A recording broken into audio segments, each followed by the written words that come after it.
Com o passar dos anos, principalmente depois da década de 80 para cá, a partir dos anos 90, entrando nos anos 2000, a gente percebe um enfraquecimento da robustez espiritual de alguns lugares, algumas pessoas, alguns ministérios. Quantas vezes percebemos que de um tempo para cá, muito mais da nossa atenção e da nossa energia vem sendo dedicado ou dedicada para conquistarmos coisas pessoais na nossa vida.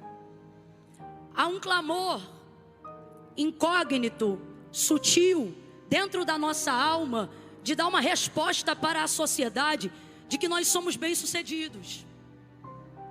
E queremos usar o nosso sucesso pessoal para a glória de Deus, a fim de que tudo que pedimos para que Deus faça em nós, Deus faça para a glória dEle, mas queremos que Ele faça questão de que essa glória se manifeste em cima do sucesso que eu quero ter.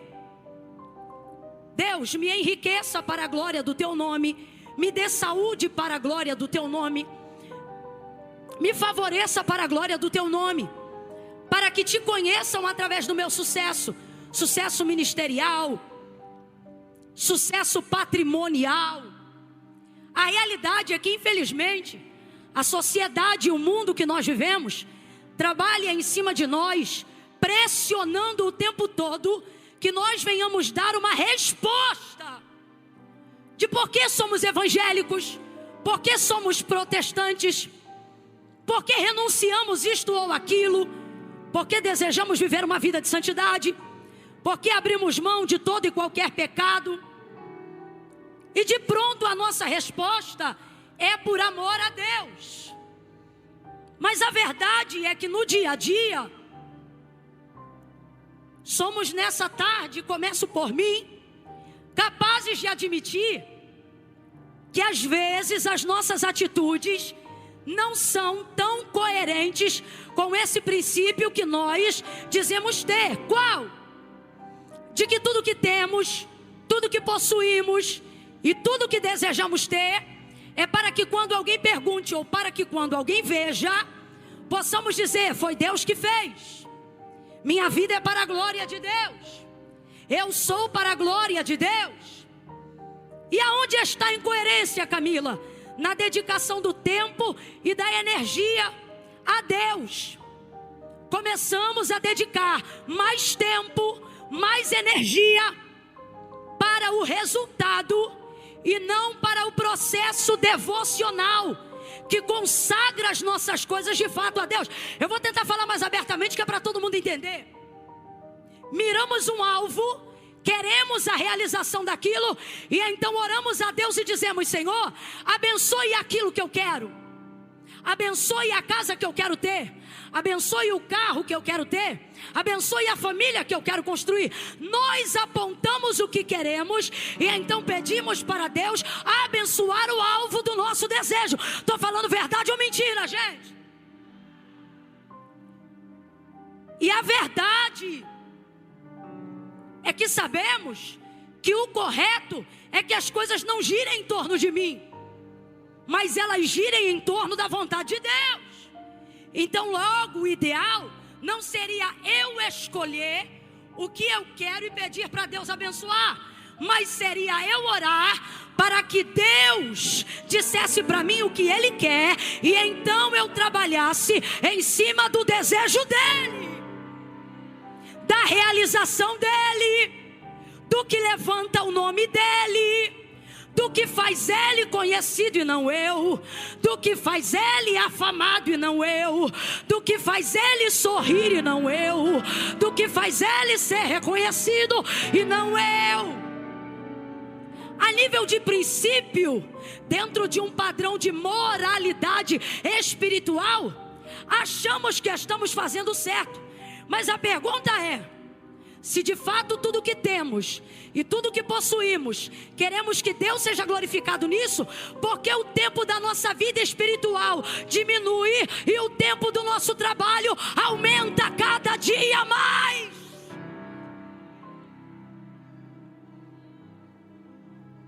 Porque a devocional é de 15 minutos e o home office é de 15 horas. Se isto é verdade, porque quando Deus não faz o que eu quero, eu sinto que a minha vergonha envergonha Ele, quando na verdade nada pode abalá-lo. Se isso é verdade, porque minhas maiores motivações para buscar a Deus tem sido aquilo que eu quero que Ele faça e não aquilo que Ele quer que eu faça. Se isso é verdade, por que jejuar tem sido tão difícil? Se isso é verdade, por que a gente só funciona com campanha em época que a coisa fica apertada e difícil? Se isso é verdade, por que não dobramos mais os joelhos de madrugada? Se isso é verdade, por que a nossa vida espiritual se tornou algo que é terceirizado? Se isso é verdade, por que eu não consigo mais me debruçar de joelhos, mesmo quando eu estou cansado? Se isso é verdade, porque a meditação da palavra tem se tornado tão esporádica, ao ponto de só abrirmos a Bíblia nos cultos, ou quando alguém está cultuando? Se isso é verdade, porque não temos buscado o conhecimento da palavra, haja vista que é Ele que manifesta a vontade de Deus? Eu vou falar rasgado nessa tarde. Aí depois a gente não entende, porque estamos tristes, porque alcançamos realização pessoal, estabilidade financeira, mas não entendemos porque o desejo de morte continua sendo maior do que a fome de vida. Estamos vivendo uma vida em que, sem perceber, os prazeres terrenos estão se tornando o resultado pelo qual nós escolhemos o meio a qual Deus deve ser glorificado. Então eu vou trabalhar para ter sucesso, para glorificar a Deus no meu sucesso, porque assim eu vou honrar a Deus. E Deus está dizendo: eu gostava mais quando tu me honrava no teu descanso em mim, santificando a tua vida e crendo que eu era poderoso para cobrir o teu expediente. Quantos cultos mais você vai faltar para cumprir plantão? Quantos cultos mais você não vai entrar na escala da igreja porque você tem que trabalhar fora? Quantos congressos mais de 3 dias você só vai conseguir vir em um porque você tem que trabalhar? Desde quando o braço da tua carne se tornou mais forte do que o Deus que te sustentava quando tu ainda era massa informe no ventre da tua mãe? A verdade é que Deus nos chamou como ministros, Deus nos chamou como os seus profetas, mas a pressão da sociedade impõe sucesso e o crente não quer ficar para trás. Há um cansaço exacerbado sobre o ombro da maioria, uma exaustão, um burnout, uma síndrome do pensamento acelerado. Sabe por quê? Porque hoje é status estar ocupado o tempo todo. Bonito é quem não tem tempo. Bonito é quem trabalha toda hora e não tem tempo para nada. Agora, por que isso está acontecendo? Porque a vida espiritual não é mais prioridade. E porque a vida espiritual não é mais prioridade, igreja, para muitos, porque a vida espiritual já não é mais prioridade para muitos. Por quê? Porque desenvolve-se com essa conduta frenética, exacerbada, na busca pelo sucesso, reconhecimento social. Desenvolve-se a ideia que o que é espiritual não deva ser priorizado. É chamado nos últimos dias de cultura pop. Qual é o nome que eu falei? Ela está impregnada até nos desenhos animados que as suas crianças assistem. E ela trabalha incutindo na mentalidade algo que ela coloca na tua mente sem você perceber que ela colocou. E o que ela coloca na tua mente? A ideia egocentrista de que é você que pode tudo, de que é você que faz tudo. Por isso você não deixa mais Deus atuar no seu expediente. Você só deixa Deus atuar no seu expediente quando você entra em áreas impossíveis de resolver. Mas quem disse que o nosso relacionamento com Deus deve ser desenvolvido somente quando questões impossíveis se apresentam? Olha para mim, isso está nos distanciando de Deus. Um Deus que você só busca quando precisa de socorro. Um Deus que você só se relaciona quando precisa de escape. Um Deus que você só conhece no momento das causas urgentes. E porque a gente já não se relaciona ou não está se relacionando no nível de intimidade que deveríamos estar nos relacionando com esse Deus. Ora, é porque agora eu cubro o meu expediente. Eu faço com o braço da minha carne. Eu vou, eu conquisto, eu chego, eu acho. Então só quando você de fato não pode, aí você diz: Senhor, meu Deus e meu Pai, eu estou aqui na tua presença. Porque sentir Deus tem se tornado obrigação de que o outro faça você sentir. Porque há uma escassez em nós de motivação própria para buscar a Deus. Então é o pregador que tem que ter muita unção. É o cantor que tem que dormir no azeite. É o pastor que tem que ter autoridade para fazer você sentir, para fazer você glorificar. Porque se alguém de fora não te der motivos, você não sabe quais são os próprios. Terceirização da vida espiritual. Quem está me ouvindo, diga amém. Eu já vou entrar no texto, irmãos. Tem dias que Deus me envia como pregadora, mas tem dias que Ele me traz como profeta. E essa tarde é tarde de concerto, e glória a Deus por isso. Porque o Senhor só faz isso com aqueles a quem Ele ama. Glória a Deus. Se você se sente privilegiado de estar nesse hall, levante a sua mão e diga assim: ainda bem que eu vim. Foi o Senhor que te trouxe. E essa cultura mundana incute na nossa mente que aquilo que é espiritual é fraco. Por isso nós só oramos quando temos tempo. Só vamos para o monte se tiver tempo ou se tivermos uma emergência. Só vamos para o culto se estivermos na escala. E por que nós estamos agindo dessa maneira? Porque com o passar dos anos foi se incutindo na nossa mentalidade que aquilo que é espiritual é fraco. Para eu ter certeza que você está me ouvindo, complete por favor. Aquilo que é espiritual é... Isso foi incutido na nossa mentalidade desde os desenhos, desde os filmes que mostravam um mundo espiritual com fantasmas que não conseguiam segurar nada, porque eles eram espírito. Lembra? Eles não têm autoridade sólida e atravessavam paredes. E isso era colocado na minha mente e na sua. Isso é um exemplo pífio que eu estou dando, mas só para você entender. Foi colocando-se na nossa mentalidade a ideia de que a carne vem primeiro, que o corpo vem primeiro, que o que é visto tem mais importância, que aquilo que eu posso tocar, aquilo que eu posso segurar é mais forte, é mais sólido. Mas essa não é a verdade. Talvez eu esteja lhe dizendo algo que você pense: ah, Camila, eu sei disso, mas será que sabe mesmo? Porque se você tivesse uma noção real do que é o mundo espiritual, eu duvido muito, irmãos, que nós estaríamos dedicando, aqueles que mais dedicam, estão dedicando 20% de tempo para a sua vida espiritual. E os outros não dedicam nada, navegam na onda de quem tem dedicado alguma coisa. Todo o outro restante vai para a família, vai para o trabalho, vai para a obra, até para a obra da igreja. Queremos espiritualizar até ou melhor, deixamos de espiritualizar até o serviço eclesiástico. Se tornou uma norma administrativa. Eu vou porque meu nome está na escala, mas já não faço mais aquilo com quê? De adoração, com motivação de entrega. Reclamo da farinha de trigo que me pediu na cantina. Por quê? Porque agora é só trabalho. Meu nome na escala de limpeza de novo. Reclamo de novo, porque para mim é só trabalho. Foi-se o tempo que alguém passava um pano no banco 2 vezes na semana, dizendo: Deus, eu estou aqui porque eu amo servir a tua casa. Para mim esse trabalho ainda é espiritual.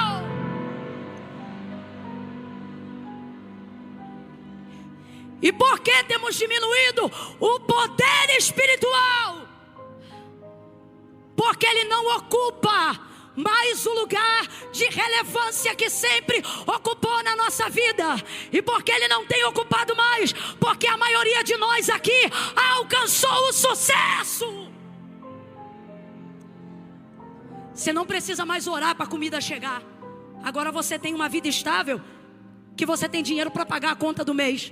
Mas quando você não tinha, orar pelo mês era prioridade. Você fazia até campanha de primícias.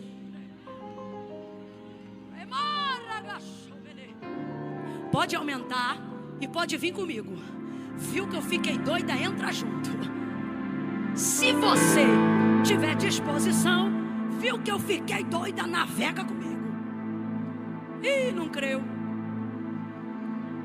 Alguém crê? Então vem, meu filho. Ele ainda está sendo experimentado na fé. Ele não creu. Aleluia. Agora você não ora mais quando recebe compra. Eu só estou te dando exemplos para que você não diga que eu vim aqui jogar a conversa fora. Só Deus sabe o esforço que eu estou fazendo para pregar. Irmãos, eu vim aqui e esses exemplos são para mostrar que eu e você já não temos mais valorizado o mundo espiritual como ele deve ser valorizado. Quando você dependia de Deus para fazer compra do mês, tu levava a vida espiritual tão a sério que quando as compras chegavam, você não botava no armário antes de consagrar o Senhor. Deus está falando comigo ou só com mais alguém? Eu me lembro, quando minha mãe arriava a sacola, eu saía correndo para pegar meu biscoito preferido. E ela batia na minha mão e dizia: tira a mão! E ela dizia: estende a mão. Senhor, eu te dou graças, faça com que esse alimento renda, até que tu tenha poder para prover o próximo.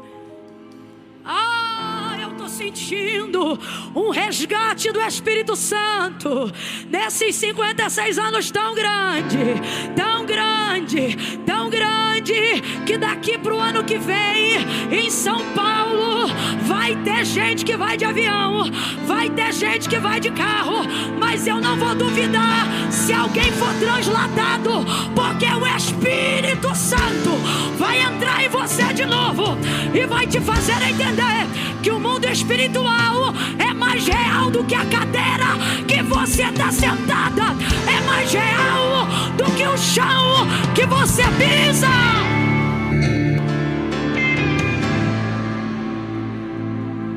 Com roupas era a mesma coisa. Comprava roupa, quando minha mãe me via usando roupa nova, ela já dizia: já orou?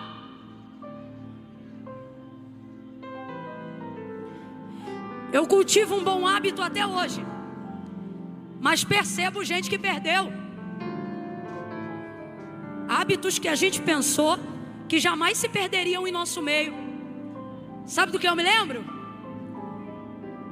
Não se tinha coragem de ingerir uma refeição sem fazer uma oração. Você orou hoje antes do almoço? Irmãos, não se saía de casa sem fazer a devocional. Não, depois eu oro. Deus está vendo que não dá tempo. Deus está vendo que não é mais prioridade. Agora eu tenho que falar rasgado, que é para todo mundo entender. Eu não vim aqui questionar o nosso cristianismo. Eu vim refletir pela maneira como nós estamos exercendo. Presta atenção. Deus não tem dúvida que na nossa vida Ele é o único. Quem está me ouvindo aí, diga amém. Redobre a atenção. Deus não tem dúvida, porque nós não temos dúvida de que na nossa vida Ele é o único. Se hoje uma espada viesse à tua garganta, irmãos, eu falo isso debaixo de autoridade, e alguém dissesse: nega Jesus e você vive, eu tenho aqui mais de 80%, eu creio pela fé, que diriam: pode cortar, porque negar não nega, trair não trai, rejeitar não rejeita. Pode ter vacilado, pode ter errado. A gente reconhece as nossas falhas, mas a gente sabe, Ele é o amor da nossa alma. Ele arrebata a nossa vida. Ninguém é pra gente o que Ele é pra gente. É Ele que levanta o nosso corpo da cama. É Ele que nos dá graça quando a gente diz que não aguenta mais. É Ele que diz, suporta mais um pouco. É Ele, é Ele, é Ele. Então Ele sabe que Ele é o único. Os outros têm mãos, mas não carregam. Tem pés, mas não caminham. Tem olhos, mas não veem. Mas o nosso Deus tem olho como chama de fogo. E a gente reconhece a autoridade dEle. Ele não é um ancião aposentado. Ele é a raiz de Jessé, o lírio dos vales, a resplandecente estrela da manhã. Quem o trocará? Quem mudará de Deus? Quem